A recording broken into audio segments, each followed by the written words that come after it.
black men have to at least be two people at all times in most cases and don't even notice it. You have to be one person at work, you have to dress one way at work, comb your hair a certain way at work, and then you got to be another person in the hood when you come home.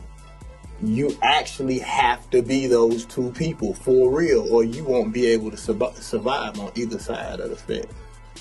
You know, whether, you know, school, work, church, you know, home, hanging with your homies, or whatever the deal may end up being. And that's a heavy load that people don't think about.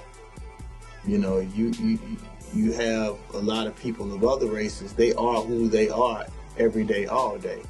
When they're with their peers, when they're at work, when they're with their girl, whatever the situation may be. And one thing in the black community, we're not trained to really deal, or the situations around us are not conducive to us dealing with just the mental side of life, or even admit that you can be mentally ill, or that you really stressed out. And we don't look at the signs when, you know, when you're breaking down, or when something just ain't right. I've had the opportunity to look at things from another perspective because I've been blessed with music. I've not only been blessed to be from the hood and go through situations and hood situations, but I also have had the opportunity to go to college. You know, so I've been able to see both sides of the fence. And for me, that's a constant struggle that I fight with every day. And I know people see it. I see the intellectual side, but then I come from the hood side, and that's what I was raised in. So it's like, dude, how? My little cousin told me this today, man. He was like, dude, you have the opportunity. Quad said this today. He said, dude, you actually had an opportunity to bring both sides to a middle ground. He's like, you got rappers that are hood that couldn't go over here and function. You got people who can function on this side of the fence, but they couldn't walk in the hood if they wanted to, with a police escort. For me to be able to navigate myself on both sides and speak for the people in the hood and make people who maybe would have money and just don't understand, because in most cases it is racism. Racism is terrible. Racism will exist as long as people have different colors, period.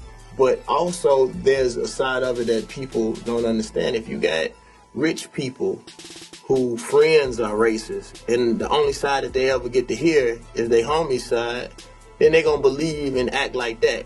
But if you have somebody that's actually able to articulate the way that people feel in the hood without anger, and that's been my biggest test and my biggest trial, is not to get angry. Because as soon as you get angry, don't nobody listen. You know, I'm really trying to find a solution. What compelled me to be so political? Mississippi, the struggle of black people since we reached the shores of America has always been a struggle.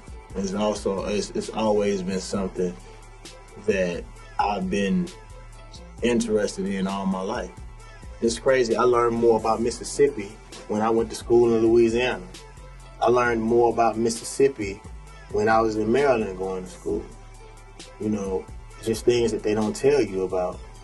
And when I figured out, man, this is the reason why we act the way that we do. Because a lot of times they make black folks feel like we the reason why. I mean, it is our responsibility because it's our life. It's our lives. But there's a whole nother power structure that's built on us acting the way that we do, and us continually placing pressure on ourselves. It's so crazy. I got this theory, dude, that shit, we'll never win the race because we tired before we get to the starting line. It's like before we can deal with any situation outside of our neighborhoods or outside our hood, we have this internal battle with ourselves and our own people. We can't even get to nobody else because we can't even get past ourselves. The internal battle that we have inside ourselves, the hatred that we have for ourselves.